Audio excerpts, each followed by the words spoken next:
But listen, Miss Pugh, don't speak over me. Miss Pugh, just because you say respectfully does not mean that you get to interrupt me. That's disrespectful, right? Hang on. Listen, Miss Pugh, stop talking over me. If you want to stop talking over me. Where is the verified claim that is being placed against my trust? You can go back with the bailiff. Go back with the bailiff. Get your own attorney or represent yourself if you don't like it. All right, folks. Today we're in for a wild ride. A no-nonsense judge faces off against a so-called sovereign citizen who thinks she's above the law.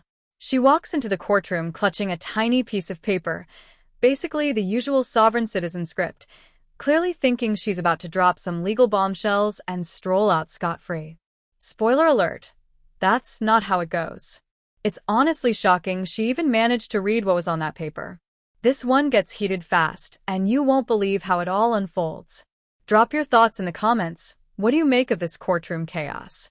Let's dive in and see how it all plays out. Good morning. Are you Janetta Pugh? I am the beneficiary of that estate. You're the what? I am the beneficiary of that estate. You're the beneficiary of what estate? Answer my questions, please, ma'am. I'm just trying to understand. Beneficiary of that estate. Okay. For the record, I recognize Ms. Pugh. She's been here before. I do as well, for the record. And I looked into Mr. Christopher Wiley. I can't find that person as a practicing lawyer in the state bar page, and I have not been contacted by anybody on Ms. Pugh's behalf. All right. So, Ms. Pugh, Mr. Lewis has been appointed to represent you at this point. Obviously, you know as well as anyone that you're in custody and we want to get your case taken care of. If you've hired or your family has hired another lawyer, then they have to contact the court so that we can do something with your case. And do you know if they've hired someone? Respectfully, Your Honor, I do not agree with your appointed foreign agents, considering that the first duty is to the state and will be considered conflict of interest. Okay, so if you don't want, the only thing I can do, I'm appointing an attorney to you to help you, right? So if you don't want a court-appointed attorney, then your only option, two things. One is to represent yourself or to hire a lawyer. So if you don't like the way it works, then you do something different. So are you, listen to what I'm saying. Are you either going to represent yourself? Or are you going to let Mr. Lewis represent you? Or are you going to hire someone? Objection, Your Honor. Respectfully, is this a court of record? It is a court of record. So your objection's overruled. Okay. Respectfully, Your Honor, where is the verified claim that is being placed against my trust? It's right here. It's called an indictment. And Mr. Lewis has a copy of it and he can show it to you. So that would be the verified claim against you. Okay. Your Honor, respectfully, Your Honor, there were writs that was filed to the case that still haven't been received. I've received your petition for writ of habeas corpus and it's denied. Okay. Respectfully, Your Honor, I demand to be released due to lack of evidence of stated claim and not being given the proper opportunity to obtain proper counsel, defective defense. It's overruled. Okay.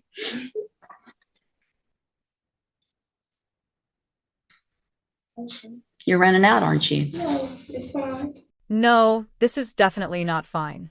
What we're seeing right now is someone making a complete fool of themselves, and honestly, we're all here for it.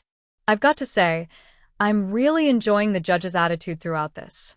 She's just sitting there, calm and collected, letting this girl run through her entire sovereign citizen script, waiting for her to eventually run out of steam.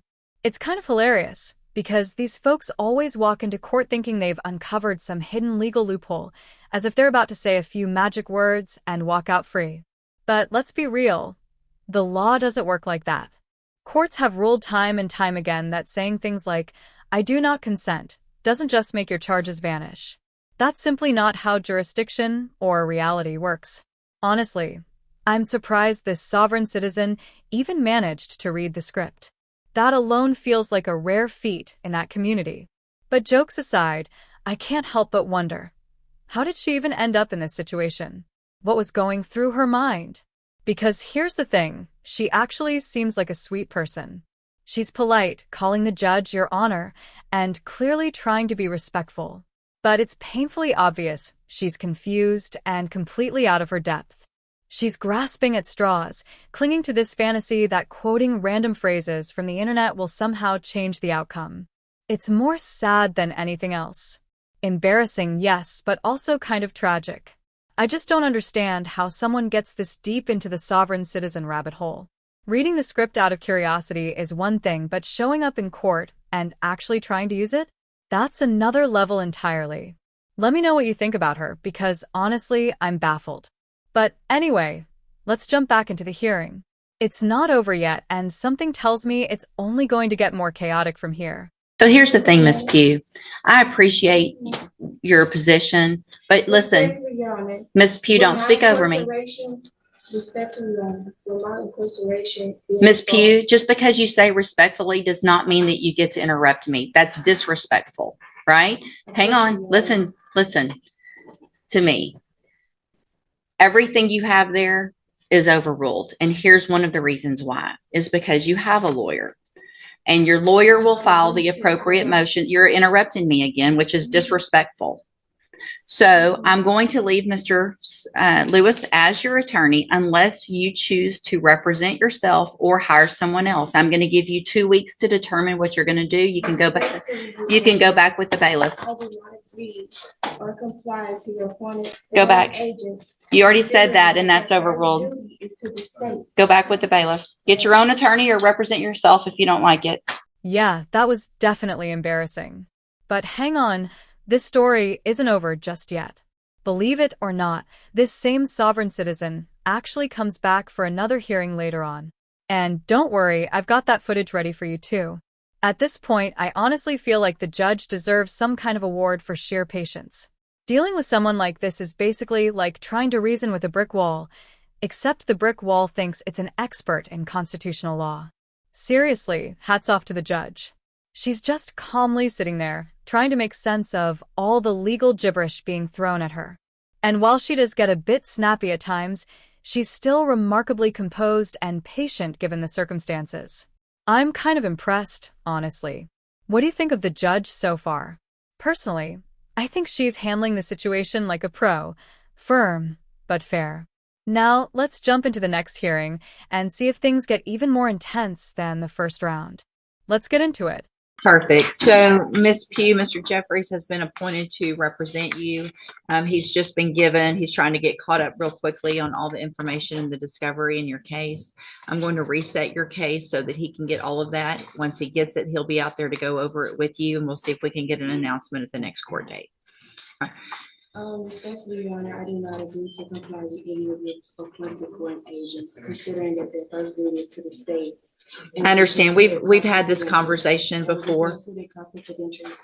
And for your record, I'll be representing myself. So if you want to represent yourself, there's some things. Ms. Pugh, stop talking over me. If you want to stop talking over me.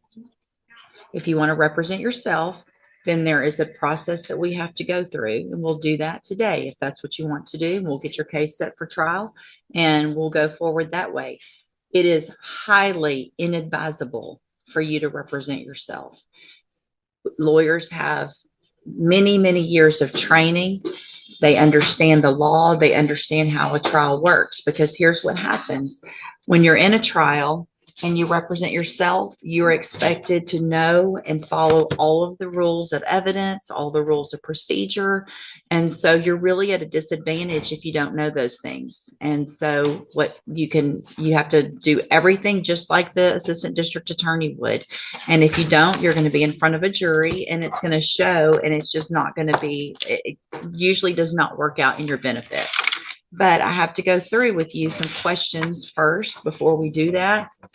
And then if you still want to do that, then there's a couple of things couple of options, and we'll go over those as well. Okay.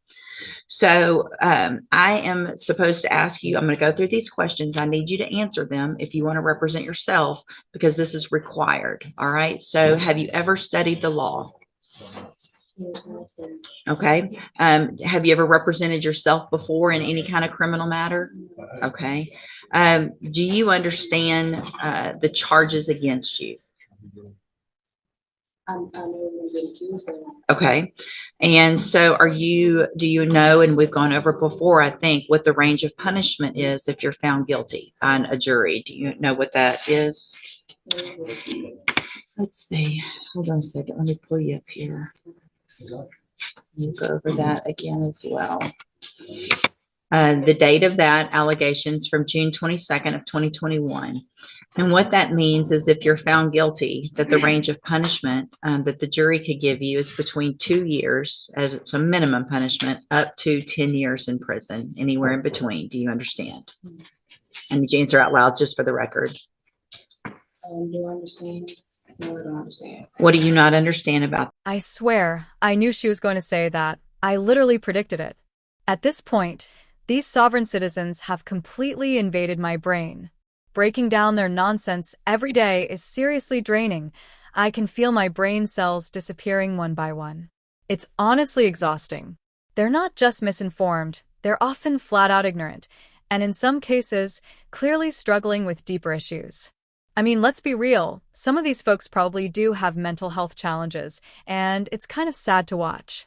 But beyond that, what really gets me is how much time and public resources they waste. The courts, law enforcement, these systems already have limited capacity. And here come these people clogging everything up with bizarre legal theories and fictional laws. It's not just frustrating, it's disrespectful to everyone involved. That said, I was kind of surprised this woman didn't show up with the same script she had during her first appearance. Maybe her time under county jurisdiction, aka jail, taught her to memorize it instead. Who knows? But here's the kicker. If she actually tries to represent herself in this case, things are going to go downhill fast.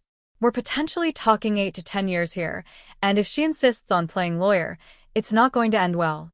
Let's dive back in and see what happens, because if she's still planning to defend herself, well, it's not looking too good. I don't understand, Your Honor. So here's the thing. If you want to represent yourself by law, you have to be able to understand these things. Otherwise, I've got to appoint an attorney for you.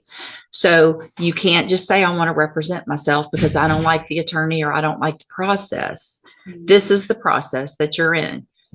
You live in Texas, you live in the United States. This is the law that applies to your case. So what do you not understand about the range of punishment if you're found guilty? And I'd be glad to explain it. I don't understand because I have never even been wrong. That's what a jury's for, right? And so if you say you're not guilty, then you go in front of a jury and they determine after they listen to the evidence if you're guilty or not. That doesn't have anything to do with if they find you guilty, you understanding that they could send you to prison for between 2 years and up to 10 years. Do you understand that part?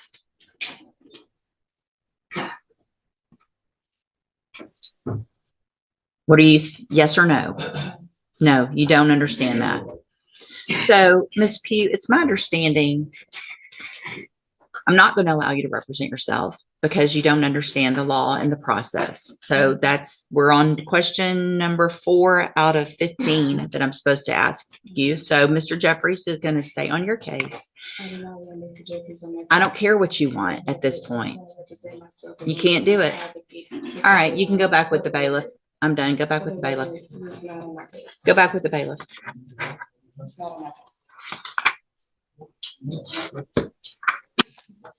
Welcome to the criminal appointment list. Yeah, fun, Judge. This was not meant to be any kind of punishment, I promise. So Mr. Jeffries, get ready like you would. Probably it's going to go straight onto a jury. And we'll just get it figured out that way. I've got to say, I think the judge handled this case like a total pro, 10 out of 10 in my opinion. Let me know if you disagree. But honestly, I believe she did everything in her power to give this woman a fair hearing before finally having her removed from the courtroom. The level of patience she showed was honestly impressive. I probably would have snapped after 10 minutes, but this judge stayed composed throughout. She gave the defendant every possible opportunity to explain herself, even though we all knew where it was heading. Still, it's kind of sad to watch these sovereign citizens spiral like this. It's clear she was completely lost, but the judge still tried to help her along, maintaining respect and order the entire time. And to all of you watching, if you lost brain cells during this video, I'm so sorry. Seriously, I apologize for the damage. Watching these sovereign citizens try to string together legal nonsense is painfully cringeworthy, but at the same time, it's just too entertaining to look away. Watching this girl squirm in front of the judge was a spectacle in itself. You could almost see her brain working overtime, scrambling to come up with some kind of excuse or pseudo-legal argument. It was like watching someone try to dance their way out of a corner, with no rhythm, no plan, and absolutely no shot. Total failure. But what a show. Let me know what you thought of the hearing, especially how the judge handled it. Drop your thoughts in the comments, I'd love to hear them. And if you enjoyed this video, don't forget to like and subscribe. I'm posting content every single day, so stay tuned. Thanks for watching. Take care, everyone.